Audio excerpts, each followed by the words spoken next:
My Life with Charles Manson, Chapter the 16th. Part 3. The Power of Agreements. Chapter 16.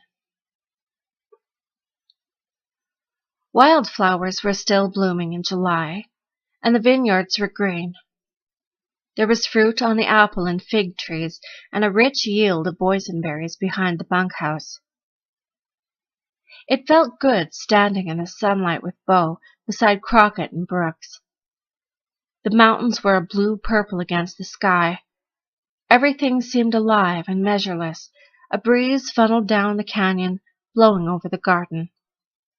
Even the heat felt clean. I could smell coffee brewing in the kitchen. We'd been there just moments when Juanita burst out of the door to give Beau a big hug, then me. God, Paul, don't you guys ever bathe anymore? Crockett grinned. Yeah, you are a little ripe smellin'. Beau and I exchanged glances. Neither one of us had bathed for days. She wore what she'd worn a month ago, tattered, tight-fitting Levi's and a filthy green blouse which clung to her small, upturned breasts. I was in buckskins. I'd worn them since we came to Spawn's, and they were smeared with grease from hours spent working on engines. Still, Crockett's remark pissed me off. Juanita gushed on about how well the garden was growing and how good she felt, and there was no denying it. She did look robust and energized, and somehow prettier.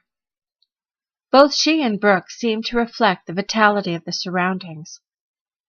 I glanced suspiciously at Crockett, who stood to my left beside Beau, a cigarette dangling from his lips, his eyes on the mountains.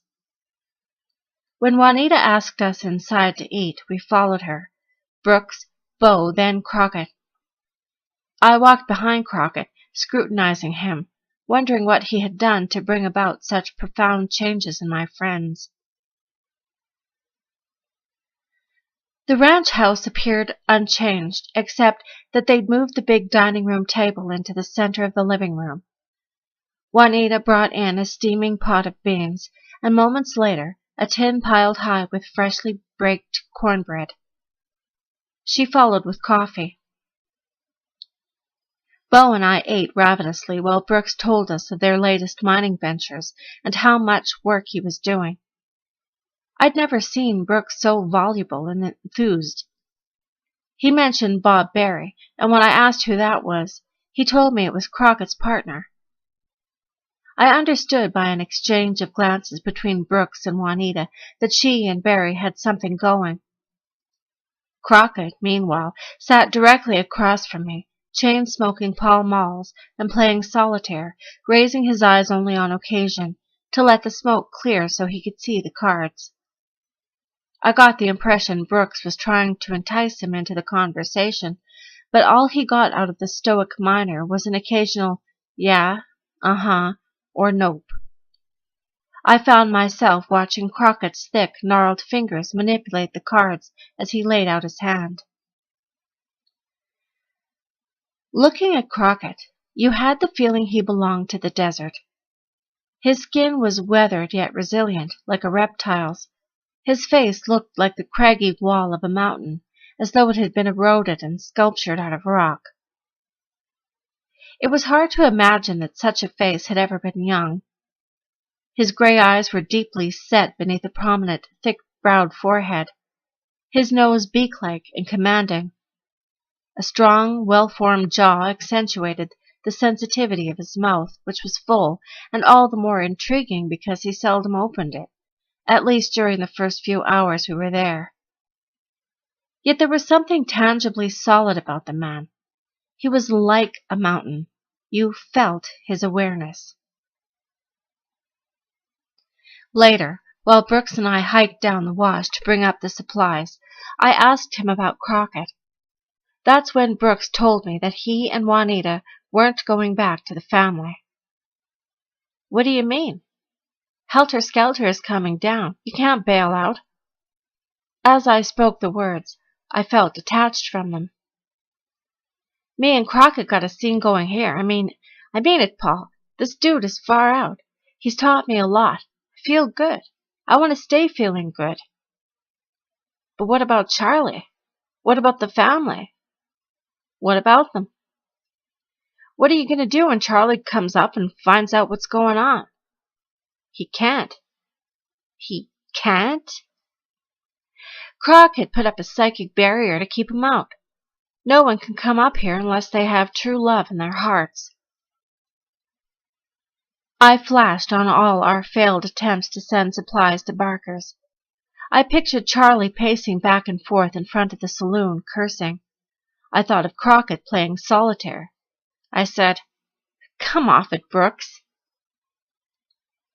At the base of the wash, we unloaded the pickup. Brooks helped me strap on a pack of canned goods to my back, then he handed me several canteens. He hoisted his pack to his back and adjusted it. We began the climb back up the wash.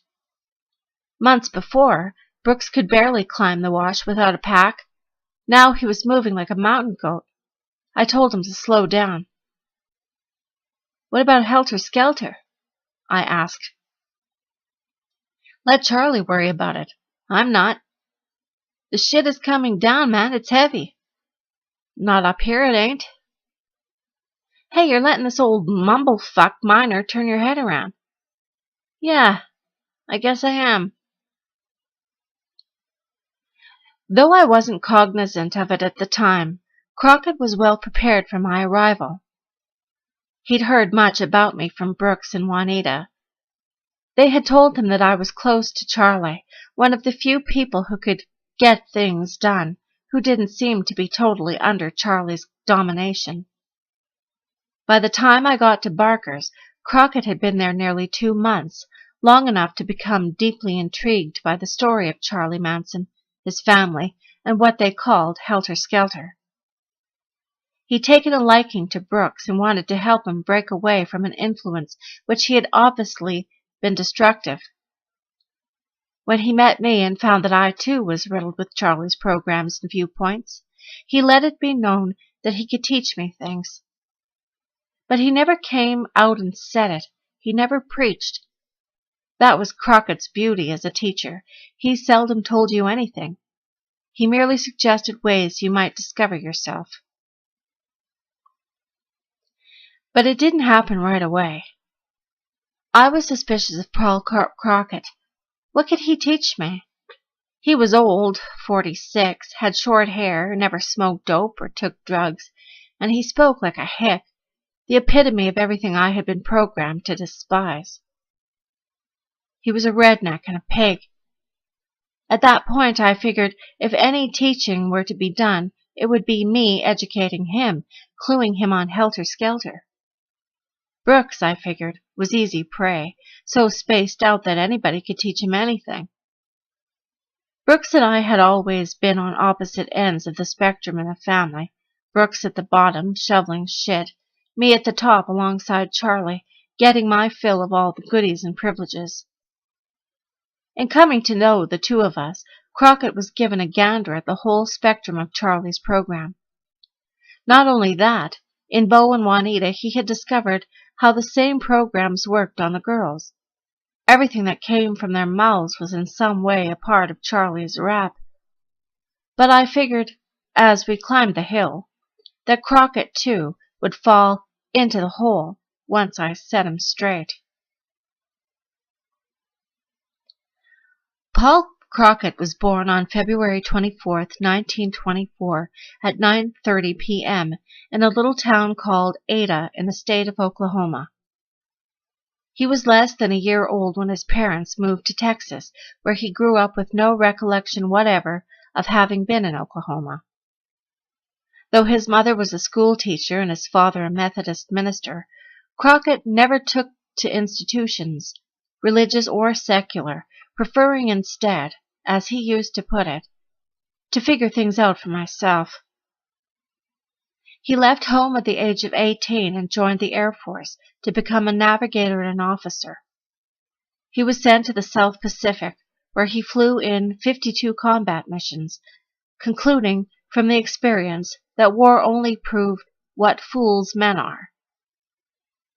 When they told him he could become a captain before his 21st birthday if he'd stay on, he asked if he had a choice.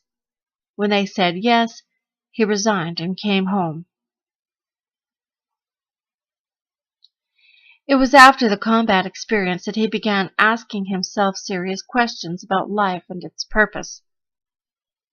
The influence of his father and mother had inspired a thirst for knowledge, yet he could not come to grips with accepting the word of others. While working at a variety of jobs, construction, bicycle repair, manual labor, he began reading novels, philosophical works, theology, books on Eastern religions, the Bible, Gurdjieff, anything he could get his hands on. Later, he would say that reading gave him a lot of data to work with, but that gaining knowledge came from doing, from integrating and accepting his own experiences. He found, too, that there were many experiences that simply couldn't be explained in normal ways. He used to tell the story of the day his brother pushed him out of a car while going down the highway. We were doing about 70, and I was falling. Time seemed to slow down.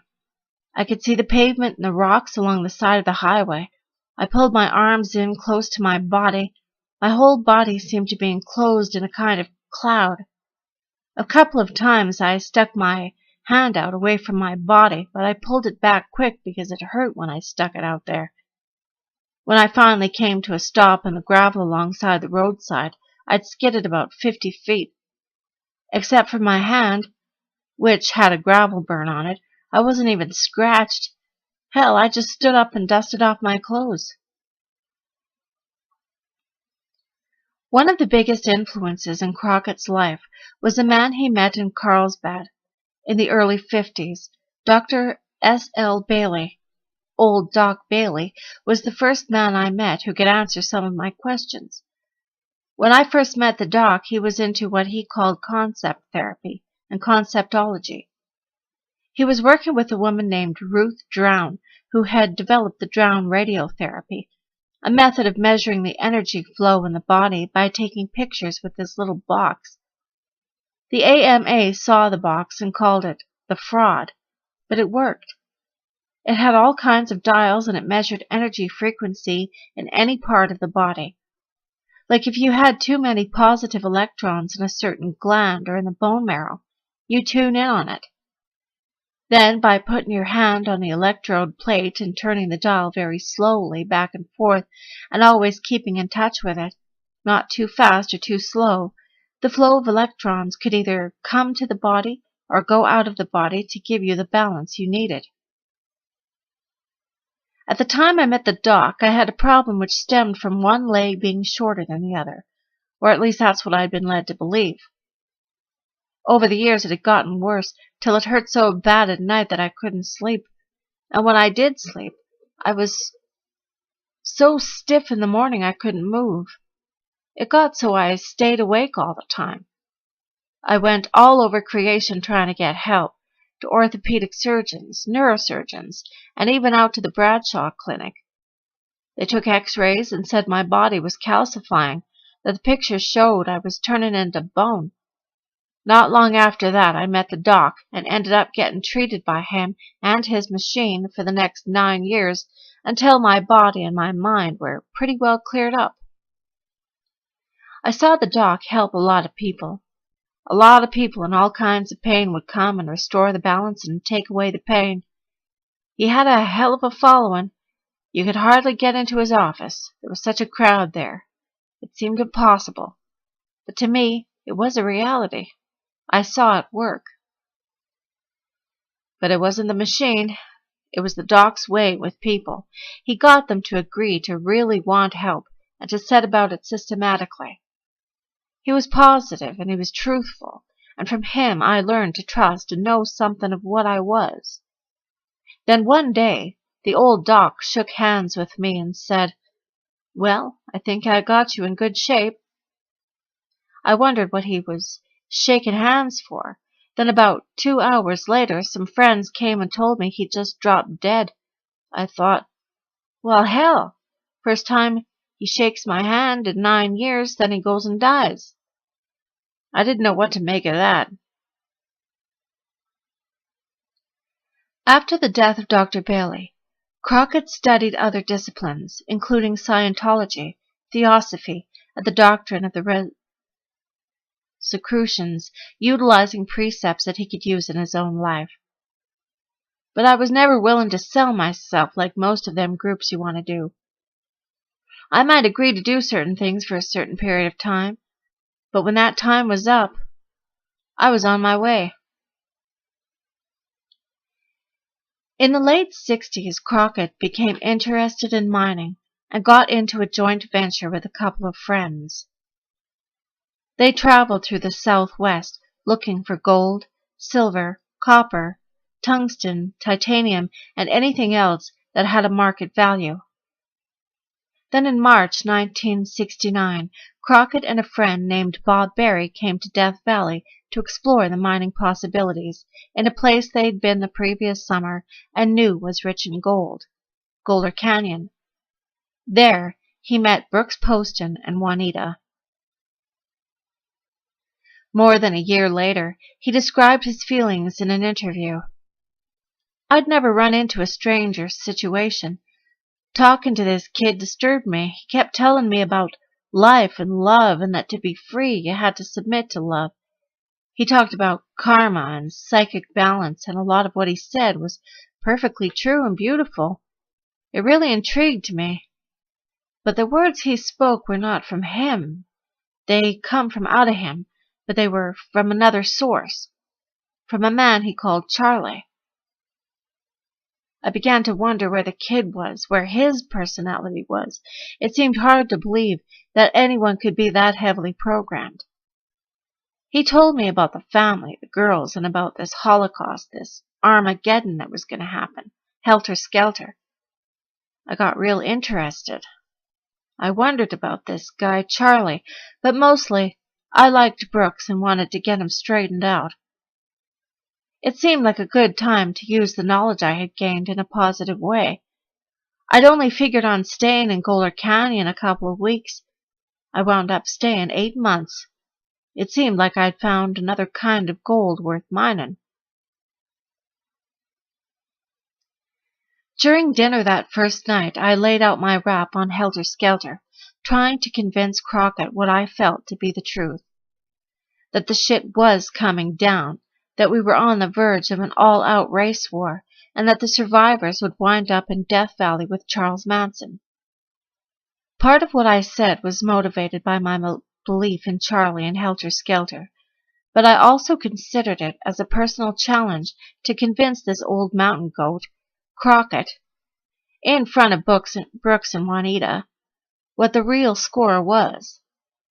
To me, Crockett was an adversary. I could see that he had all but succeeded in prying Brooks and Juanita away from the family and everything we had worked so hard to achieve.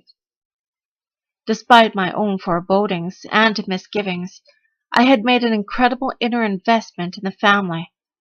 My loyalty to Charlie wasn't dissolved. I felt I owed him a lot. He trusted me, depended on me. During the course of the meal, I held forth without pause. No one could get a word in edgewise, and it was good. I rattled it off like a well-rehearsed soliloquy while the others ate. Crockett listened, looking up at me from time to time and nodding his head. Then at last he finished his meal and pushed his plate away from him and lit a cigarette. "The way I see it," he said, "Helter Skelter is only coming down on you and Charlie, in your head. If you think Helter Skelter, well, that's what's going to happen. If you put your attention on that, well, then that's what you'll get. For me, well, there ain't no such thing." With that, Crockett took out his cards and began to play solitaire.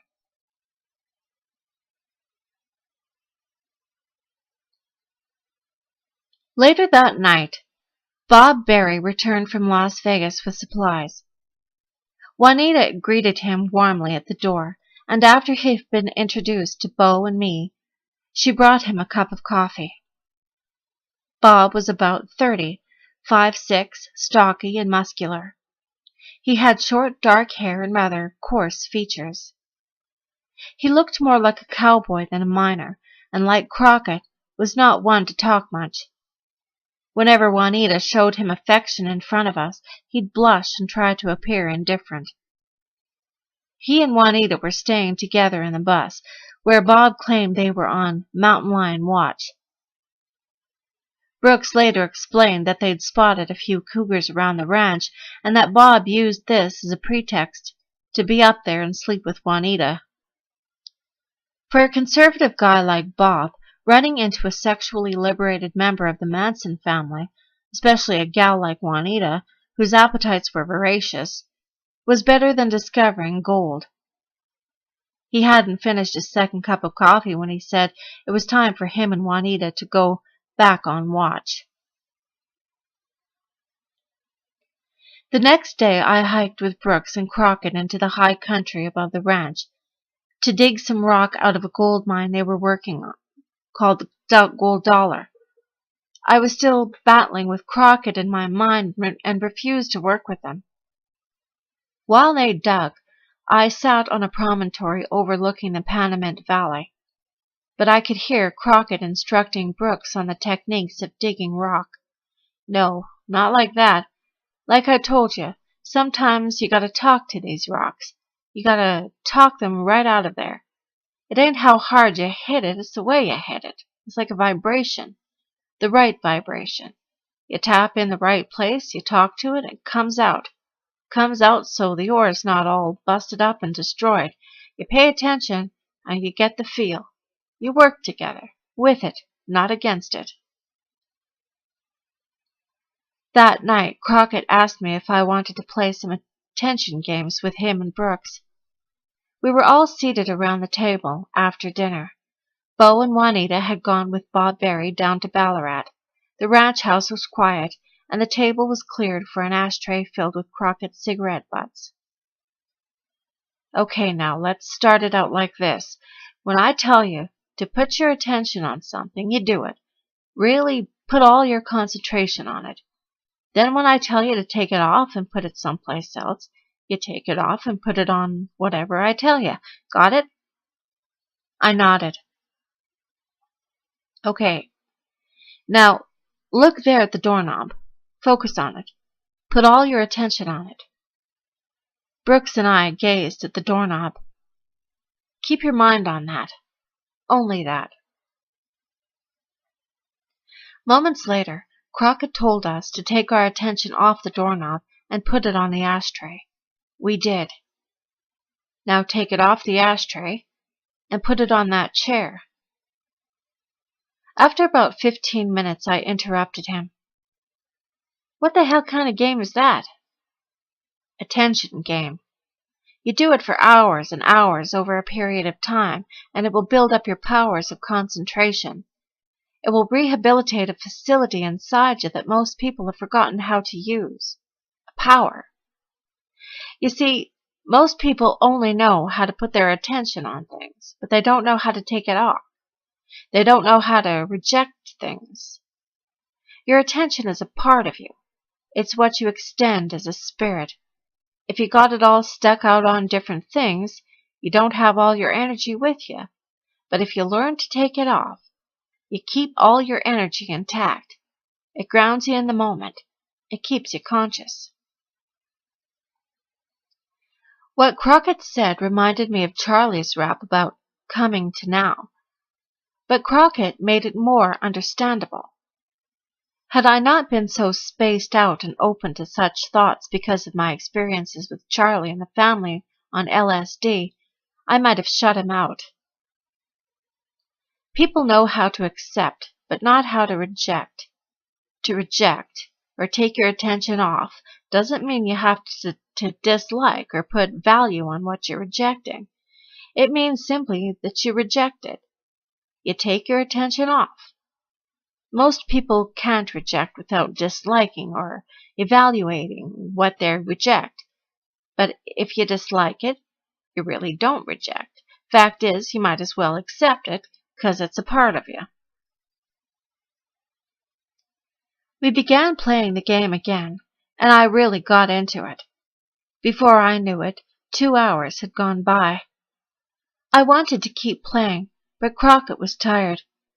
He took his pack of cards and went up to the bunkhouse to sleep. Brooks went with him, leaving me there to wait up for Bo. The next day, I was on Crockett like a tick, asking him all kinds of questions, then trying to answer them myself with what Charlie had told me. He listened and went about his work, digging rock, asking me to get out of his way, saying very little. We hiked all over the mountains that day, and I wound up carrying a backpack full of rocks. That night, while we high-graded the rocks, separated the ore from the waste, Crockett started rapping about agreements. Everything that is, he said, is by agreement. It's the same as your attention. When you agree to something, you tie up your attention in it, and attention is spirit, the matrix of creation. People agree to things all the time, implied agreements, all kinds of agreements. You say you'll be someplace at a certain time without really meaning it. You don't go, but you don't take down the agreement either, so that part of your energy is strung out, lost in that agreement. Had you rejected it outright, you would not lose the energy. But people wind up leaving their attention buttered all over creation, through agreements. You get my drift? I nodded. Crockett was coming on pretty strong, yet what he said made a lot of sense to me. Though I didn't know it at the time, he was preparing me to see enough so that I might reject Charlie's trip. But as he spoke, it got even heavier.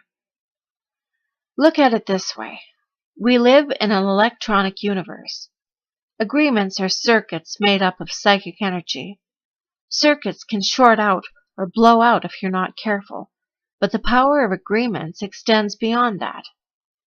Everything you see around you is a product of it. This table, the house, my body, your body. What holds all that in place is the force of agreement.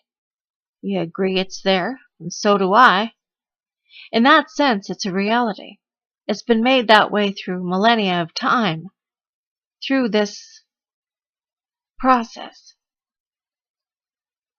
You sure you never took LSD? I asked. He shook his head. You mean everything is by agreement. Charlie says everything is in your imagination.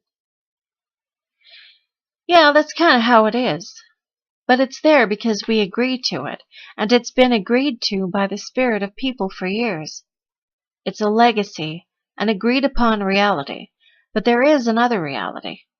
When you look at it from that reality, an astral reality, everything is just tiny particles of light being held together by electromagnetic lines of force. You can't put your hands through a wall because you've agreed it's solid and that it's there. But on another level, you can put your hand through it. It is light. It is penetrable. But only this higher level of reality, which is a truer reality. It's only because people have gotten so far away from the true reality over thousands of years that they find this hard to see. To see it, you have to overcome the power of agreements of millions of people and thousands of years. Many who have taken acid have had glimpses of this other reality. Crockett spoke of it. I knew I had, many times when solid objects start moving and become transparent, times when the normal way of seeing things suddenly lost its validity. Charlie had spoken of these things, but he had never explained them so that I understood. Often, when I had asked Charlie questions, he had answered by saying, "If you don't know, there's no use telling you. You either know or you don't. If you ask a question, the answer is in the question. Therefore, you do know." I saw that line of reasoning as a strength in Charlie. Later, in retrospect, I viewed it as his way of copping out. For 3 days I wandered around the mountains with Crockett and Brooks. Listening to Crockett had put me in a state of confusion. I knew I had to go back to the family. I felt my obligations to Charlie. I found myself repeating his programs in my mind. Brooks asked me to stay with him and Crockett. He said Crockett would help us get our own musical scene together. He claimed Crockett, who never played music in his life, had taught him more about music than anyone else. Paradoxically, what drew me to Crockett was his indifference. He wasn't really trying to influence me or to convince me. He didn't tell me anything unless I asked him. What he did advise was not to believe anyone. Find out and know for yourself. If I wanted to play the attention games, I was welcome. If not, that was fine. Brooks, however, did urge me to stay. He wanted company. His memory of Charlie and the family was not that short. The more people he got to agree with Crockett, the stronger that reality became, too. Come on, Paul. I talked to Bo. She says she'll stay if you do. After just 2 days, I had begun to see Crockett's influence on Bo.